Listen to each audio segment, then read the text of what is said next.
సమాజంలో ఎన్నో అరాచకాలు చూస్తున్నాం. అంటే మనిషి మేడ పెరుగుతానని అనుకుంటున్నాడు.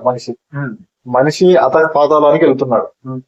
కానీ యాంత్రికంగా మేము ఎంతో చేస్తున్నాము, ఎంతో ప్రపంచం ఎంతో అభివృద్ధి చెందుతుంది అంటున్నాము.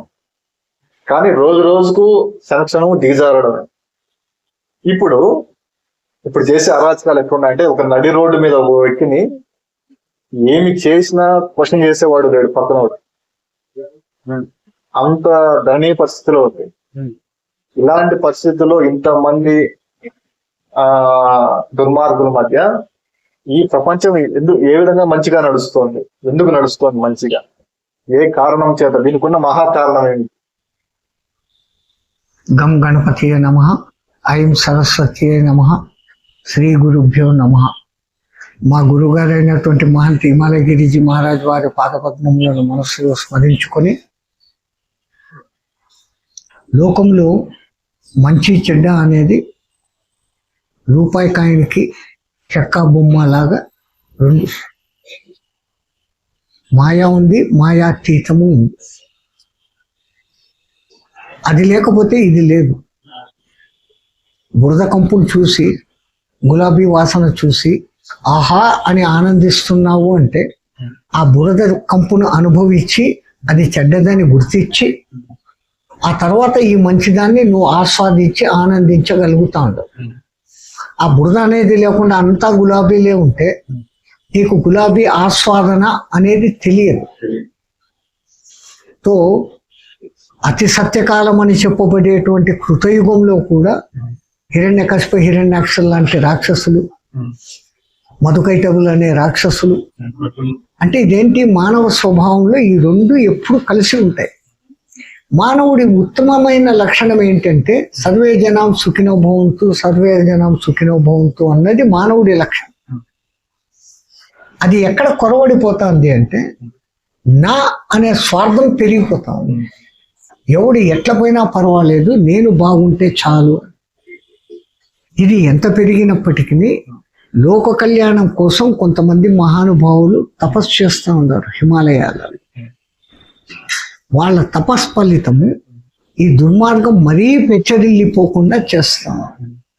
రెండవది, యుగ ధర్మం ప్రకారము కలియుగంలో ధర్మం ఒక్క పాదంతోనే నడుస్తుంది. అంటే 3 వంతుల ధర్మం పనికి రాకుండా పోతుంది. ధర్మానికి విలువ లేదు. అధర్మం బాగా రాజ్యంలో వస్తుంది. 3 వంతులు అధర్మం, ధర్మం కానీ ఎప్పటికీ ధర్మానికే జయం. కౌరవ సేన 11 అక్షోహిణులు ఉన్నప్పటికీ, పాండవ సేన 7 అక్షోహిణులు అయినప్పటికీ, వాళ్ళు 3 మంది అన్నదమ్ములైనా వీళ్ళు 5 మంది అయినా కృష్ణ పరమాత్మ అనేటువంటి పరమాత్మ ధర్మం దిక్కే ఉన్నాడు, అధర్మం దిక్కు లేదు. సో అధర్మానికి ఎప్పటికైనా అపజయమే, ధర్మానికే జయం. కాకపోతే కాస్త ఆలస్యం ఉత్తర హిందుస్థానంలో అంటుంది, ఈశ్వర్ కి దృష్టి మీద అంధేరి కవి నిత్య అంధకారంలో లేదు. ఈ అంధకారం తొలగించింది, మళ్ళీ వెలుగు ఒకటి. స్వామి, ఇప్పుడు ఉత్తర హిందుస్థానీలో చెప్పారు కదా, అది ఒకసారి చెప్పండి. ఈశ్వరికి దృష్టిమే. ఈశ్వరుడి దృష్టిలో ఆలస్యం ఉండవచ్చు కానీ అంధకారం లేదు. ఆ భావన అంటే ప్రతి మనిషిలో కూడా ఈశ్వరుడు ఉన్నాడు కాబట్టి నాకు ఈ పొద్దు ఇట్లా జరిగింది, రేపు బాగుంటుంది అన్న ఆశే మనిషిని ముందుకు బతికిస్తాం. ఆశాజీవి అంటాం కదా, ఆశ ఉండాలి మనిషికి. అత్యాశ దురాశ ఉండదు. నేను బాగుండాలా, సమాజము బాగుండాలా అన్నప్పుడు, సమాజం బాగుండాలనుకుంటుంటే సమాజంలో నువ్వు ఉన్నావు. ఎప్పుడైతే నీ భావం విశాలమయ్యి విశాల భావం పెట్టుకొని ఈ సమాజం ఎప్పుడు బాగుండాలా, సర్వే జనాం సుఖినో భవంతు అంటూ వచ్చారు, ఆటోమేటిక్ గా సర్వే జనాల్లో మీరు ఉన్నారు.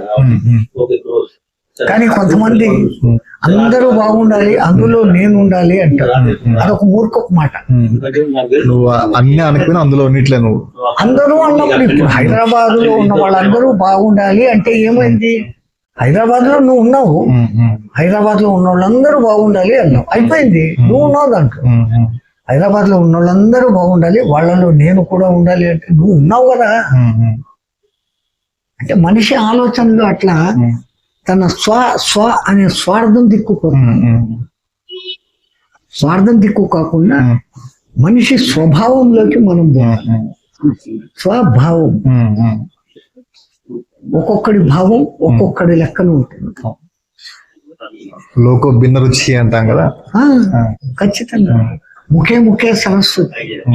ఒకడికి వచ్చిన ఆలోచన ఇంకోటికి కాదు. ఒకే తల్లికి పుట్టిన నలుగురు కొడుకులు ఆ తల్లి పెంపకంలోనే పెరుగుతారు. కానీ నలుగురికి 4 రకాల బుద్ధులు వస్తాయి. సేమ్ మెంటాలిటీ ఉండదు.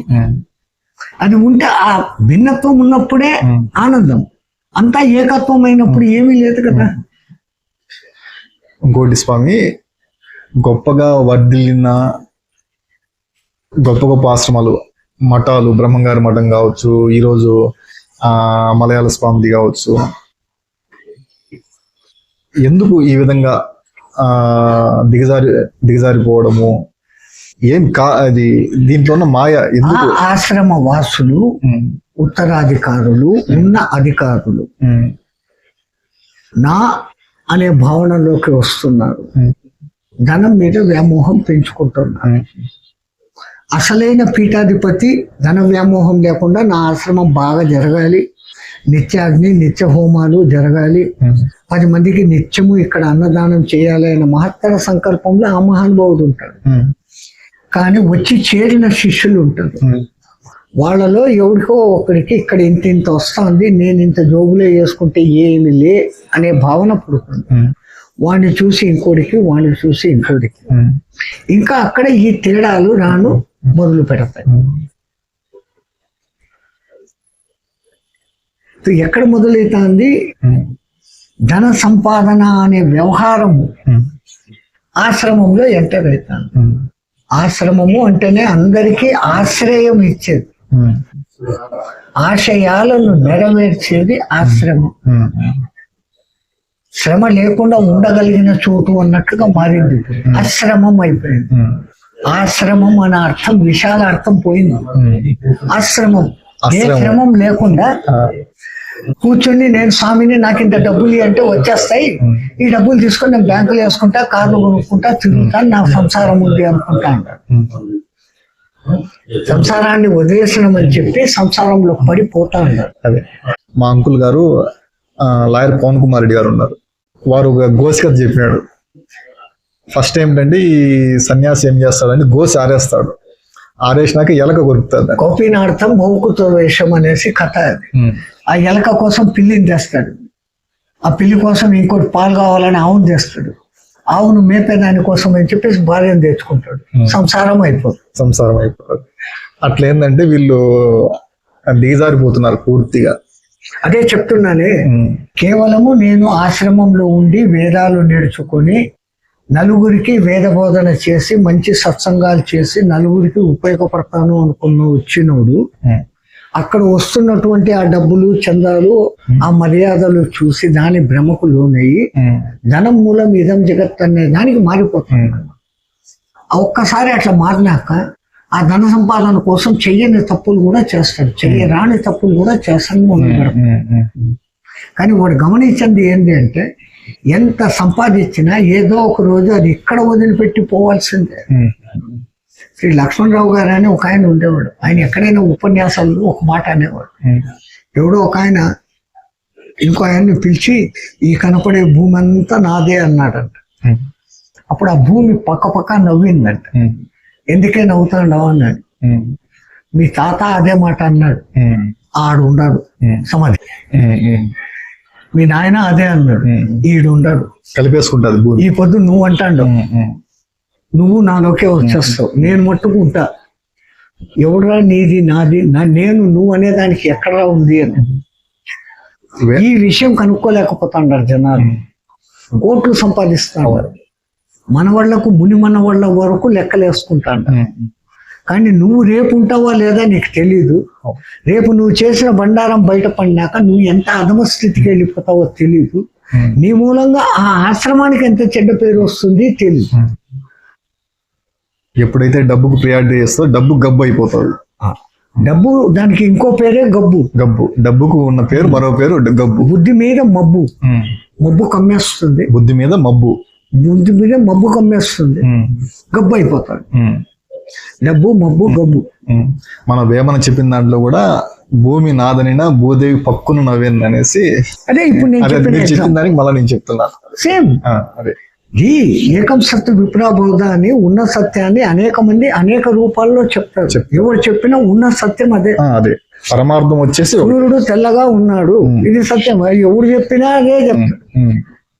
ఉదయించేటప్పుడు ఎర్రగా ఉన్నాడు, మళ్ళీ తెల్లగా అయినాడు, మళ్ళీ అస్తమించేటప్పుడు మళ్ళీ ఎర్రగా అయినాడు. అసలు ఈ ఎర్రగా తెల్లగా అవుతాన్నాడా? మన భూ వాతావరణాన్ని బట్టి మనకు కనపడదు. ఆయన ఉండే రూపంలో ఉన్నాడు, ఆయన ఉండే రూపంలో ఆయన ఉన్నాడు. మనం చూసే రూపంలో మనం భావించుకుంటాం. యద్భావం తద్భవతి, యా దృష్టి భావన తస్య సిద్ధిర్భవతి తా దృష్టి. ఎవడు ఏ దృష్టితో చూస్తాడో ఆ దృష్టి.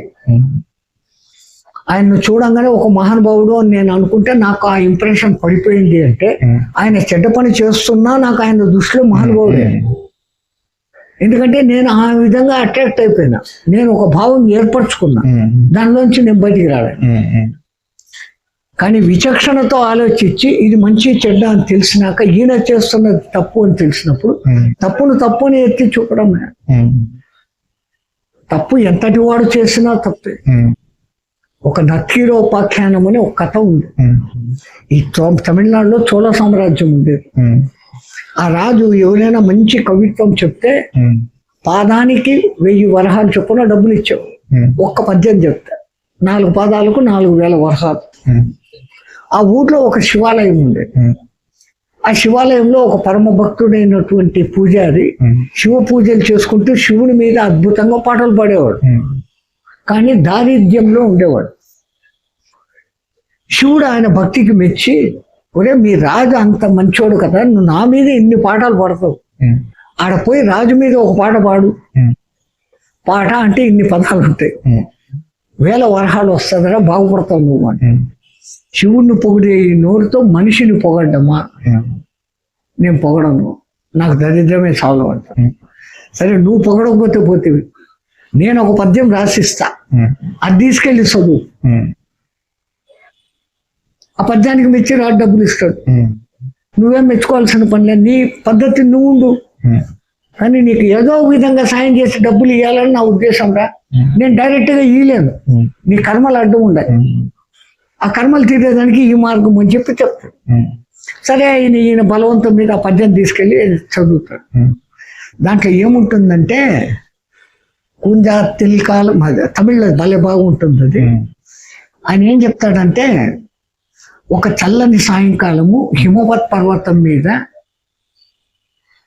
స్ఫటికమణి శిల మీద పార్వతీ పరమేశ్వరులు కూర్చొని ఏకాంతంగా ఉన్నప్పుడు వాళ్ళ ఏకాంతాన్ని భంగం చేయకుండా గాలి చిరుగాలిగా వీస్తూ పోతుందంట. అంత తెల్లగా మెల్లగా పోతున్నప్పటికీ పార్వతీదేవి కురుల నుంచి వస్తున్న సువాసనలు శివుని ముక్కులకు అందజేసింది అని ఉంది దాంట్లో. అద్భుతమైన కవిత్వం శివుడే రాశాడంటే. రాజు వహ్వా వహ్వా, ఇది 1000 వరహాలు కాదు, 10,000 వరహాలు ఇస్తాను ఒక్కొక్క లైన్కు అన్న. ఆ సభలో నక్కీరుడు అనేవాడు ఒకడు ఉంటుంది. వాడు అంతవరకు గొప్ప కవి. రాజు వీడిని అంతగా మెచ్చుకునేసరికి వానికి అహంకారం వచ్చింది. రాజా, దిక్కుమాలిన కవిత్వం, దీంట్లో తప్పు ఉంది అన్నాడు. ఏం తప్పు అయ్యా అన్నాడు. ఆడోళ్ళ కురులకు ఎక్కడైనా సహజ సువాసన ఉంటుందా? వాడు నూనె పూసుకున్నప్పుడు, సంపంగ నూనె పూసుకున్నప్పుడు, పూలు పెట్టుకున్నప్పుడు జుట్టుకు వాసన వస్తుంది, కానీ జుట్టుకు సహజమైన సువాసన ఉండదు అన్నాడు. రాజు ఇంకా నోరు మూసుకున్నాడు.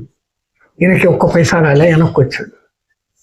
గుళ్ళకి రాగానే శివుడు ఎంత ఇచ్చాడు అని, నీ ముఖం ఇచ్చాడు, చిట్టి పంపించాడు. శివుడికి కోపం వచ్చింది. ఏమని, నీ పద్యంలో లోపం ఉందంట.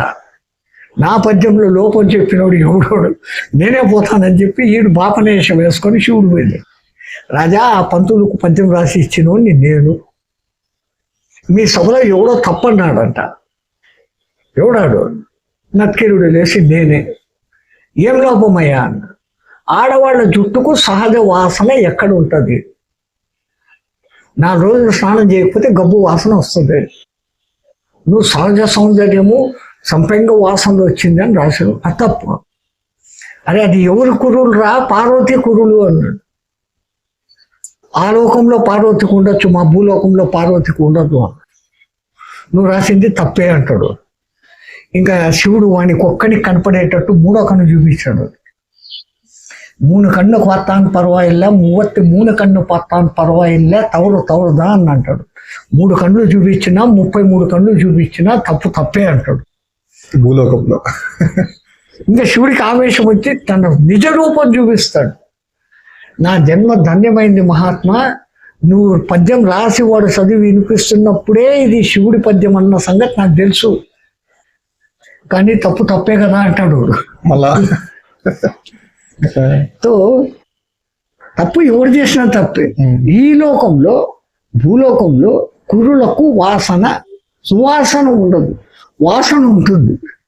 4 రోజులు స్నానం చేయకపోతే ఇది కంపు కొడుతుంది. తో అట్లా లోకంలో మంచి చెడు 2 ఉంటాయి. మా హిందీలో ఇంకో మాట కూడా ఉంది, చందన చేజేస్తారు సురభిత కమల కుఠాయ్ సాధు ఐసా హోనా చాహియే కి జైసా సూపు సుభాయ్ అంట. చందనపు చెట్టు అడవిలో ఉంటుంది, గొడ్డలతో కొట్టి నరికి కింద పడేస్తారు. అంత పెద్ద మొత్తం తేలేక రంపంతో దాన్ని చిన్న ముక్కలు చేస్తారు. ఆ చిన్న ముక్క ఇంటికి తీసుకొని వచ్చి బండ మీద వేసి నీళ్ళు వేసి ఆరగదీస్తారు. దాన్ని ఇంత హింస పెడితే అది నీకేమిస్తుంది?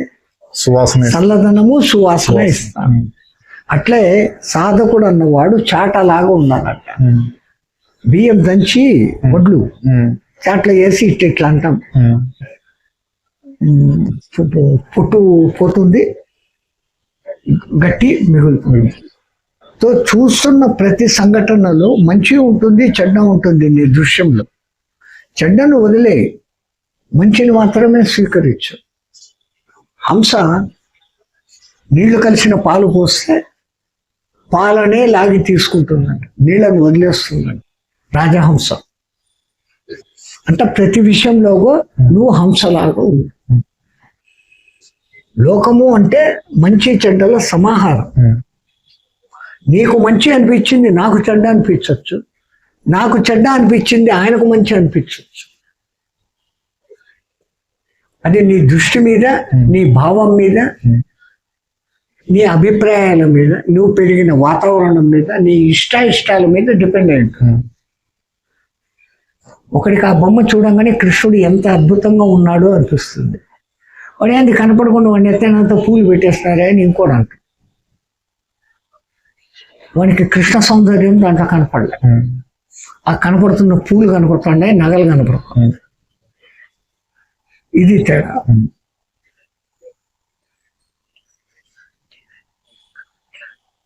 ఆశ్రమాలు భ్రష్టు పడుతున్నాయి అని అంటే అక్కడ ఎవడైనా అక్కడ ఉన్న మేనేజ్మెంట్ నాయకత్వం సతర్కగా ఉండాలి, ఎప్పుడు జాగ్రత్తగా. కొత్త వాళ్ళు ఎవరైనా వచ్చారు, ఒక్క 10 రోజులు అబ్జర్వ్ చేసి వాడు ఎట్లాంటి వాడో తెలిసిపోతుంది. నాయన జై శ్రీరామ్ బయటికి వెళ్ళు అని పంపించడమే తప్ప, చెద వచ్చింది అని తెలిసినప్పుడు ముందే మందే వేసేస్తే ఆ డోర్ భద్రంగా ఉంటుంది. తుషాకారం చేసేస్తే ఆ మొత్తం డోర్ను తినేస్తారు. తో ముందే కనుక్కొని జాగ్రత్త పడి పక్కకు పంపించేయడం బెస్ట్. ఆశ్రమము అంటే 10 మంది వస్తారు, 10 మంది బుద్ధులు ఒక్క లెక్కన ఎప్పుడూ ఉండవు. ఎవడో ఒకడు ఆహా ఇంత చందాలు వస్తాండాయి, నేను పోయి చందాలు వసూలు చేసుకొని 100 వస్తే 10 వచ్చిందని చెప్పి 90 నొక్కేస్తాము అనుకునేవాడు ఒకడు ఉంటాడు. 90 ఆశ్రమానికి ఇచ్చి 10 ఇచ్చి నేను ఉంటానులే అనుకునేవాడు ఉంటాడు. వీడు మంచోడే, 90 ఇస్తాడు, 10 తింటాడు. పోనీ వాడు ఒకసారి బయటికి పంపిస్తే వాడు 90 తీసుకొని వస్తాడు. వీడు 90 జోబులో పెట్టుకొని 10 పెట్టినాడు, వీడిని బయటికి పంపాడు. ఆ యాజమాన్యము ఆ జాగ్రత్తలు వహించాలి. ఇది కలికాలం. ఇంతకు ముందు అసలు ఆశ్రమానికి ఎవరు పోయేవాళ్ళు? నిస్వార్థ పరులు. నలుగురు ఎవరైనా ఇస్తే వండి పెట్టి ఇంకో 4గురికి మేము తిని ఇంకో 4గురికి పెట్టేంత స్థాయిలో ఉండేది ఆశ్రమాలు. ఇప్పుడు కమర్షియల్ అయిపోయింది, కాస్ట్లీ అయిపోయింది. Commercial costly. ఆశ్రమంలో చేరాలంటే ఫీజు కట్టే స్థితికి వచ్చింది. మరి ఫీజు కట్టి ఆశ్రమంలో చేరినంటే ఫీజు వసూలుకు వాడేం చేస్తాడు? ఈ ఆశ్రమం పేరు వాడుకొని దాన్ని దుర్మార్గానికి ఉపయోగించుకుంటాడు. పోను పోను ఆశ్రమం పేరే దెబ్బతింది. మాకు చాలా విచిత్రం, బ్రహ్మంగారి మఠంలో ఇన్ని ఘోరాలు జరుగుతున్నాయి అంటే, బ్రహ్మంగారి మఠం కానీ మేము బాగా దగ్గర. బ్రహ్మం గారి మఠము అతి పురాతనము, దాంట్లో ఇన్ని జరుగుతాండాయి ఒక లెక్క. మలయాళ స్వామి ఆశ్రమం ఆధునిక వ్యాసుడు అని పేరు పొందినవాడు. మొదటి 2-3 జనరేషన్లు ఎక్కడైనా నాయన శంకర పీఠాలు ఒక్కటే నిజమైన ఆశ్రమాలు. బద్రి, శృంగేరి, శారదేవ్, అది కంచి, ఈ 4 పీఠాలు ఉన్నాయి కదా. కంచి 5వ పీఠం, ఆమ్నాయ పీఠాలు ద్వారక, పూరి, బద్రి, రాయది, కంచి. ఇవి శంకరాచార్యుని పీఠాలు. 300 శిష్య పరంపరగా ఈ పొద్దుకు అక్కడ బోర్డులో ఉంటుంది. తోటకాచార్యుడి దగ్గర నుంచి ఈ పొద్దున్న పీఠాధిపతి వరకు అస్తామలకుడు నుంచి ఉండదు. పద్మపాదుడి దగ్గర నుంచి ఈ రోజు వరకు వాళ్ళ పరంపర ఉంది. అఖండంగా నడుస్తున్న పీఠాలు అవన్నీ పీఠాలు. వీళ్ళ పీఠలు, పీఠ అధిపతులు, వాళ్ళు పీఠాధిపతులు. నేను చాలా చోట్ల ఈ మాట అంటుంటాను. ఇక్కడ 3వ జనరేషన్ వచ్చింది అంటే అసలు పీఠాధిపతిగా కూర్చున్న వాడికి కూడా దుష్టభావంలో వచ్చేస్తాయి. నేను సంవత్సరం నాకు పూజ జరగాల,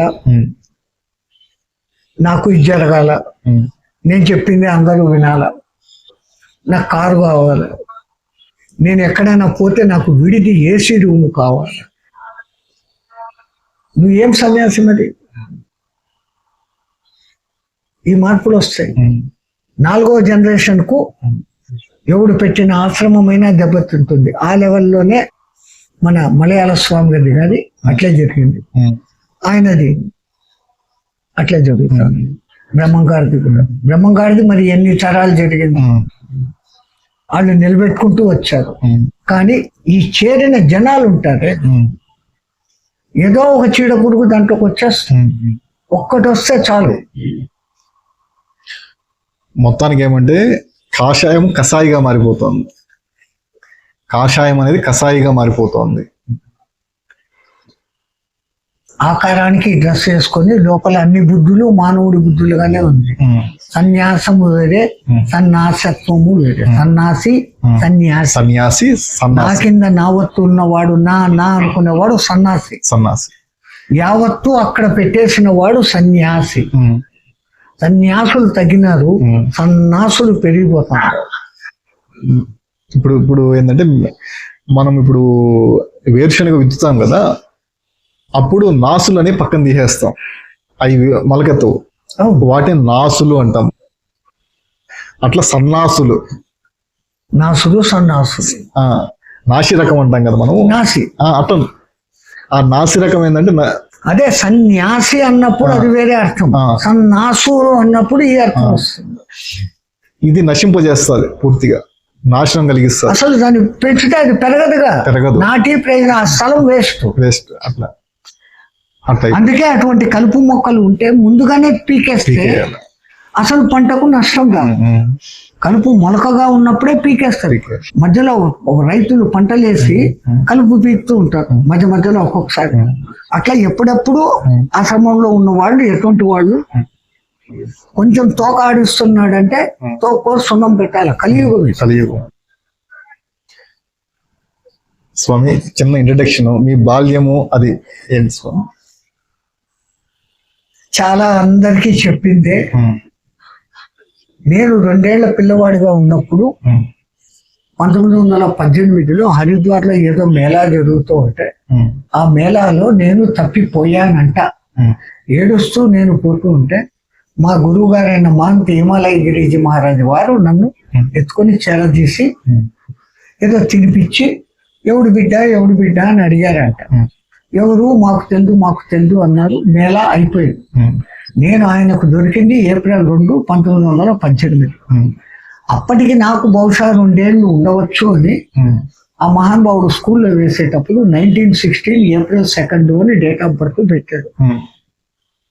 ఈ కట్టకు అదే డేట్ ఆఫ్ బర్త్ అయింది. నేను ఎప్పుడు పుట్టాను, నా కులం ఏంటి, నా మతం ఏంటి, నేను ఎవరు, మా అమ్మ నాన్నలు ఎవరు, నాకు అక్క చెల్లెళ్ళు అన్నదమ్ములు ఉన్నారా, ఇది ఏది తెలియదు. నేను ఏ జన్మలో ఏ పుణ్యం చేసుకున్నానో ఆ మహానుభావుడికి దొరికే. ఆయన విద్యాబుద్ధులు నేర్పించిన తర్వాత తన దగ్గరనే నువ్వు ఎక్కడైనా పోయి పని చేసుకోరా అన్నాడు. నాకు బయట ప్రపంచం ఏం తెలుసు, ఇదే లోకంలో ఉన్నాను, ఇదే వేదాలు మంత్రాలు చదువుకుంటా, నీ దగ్గరే శిష్యరికం చేస్తాను.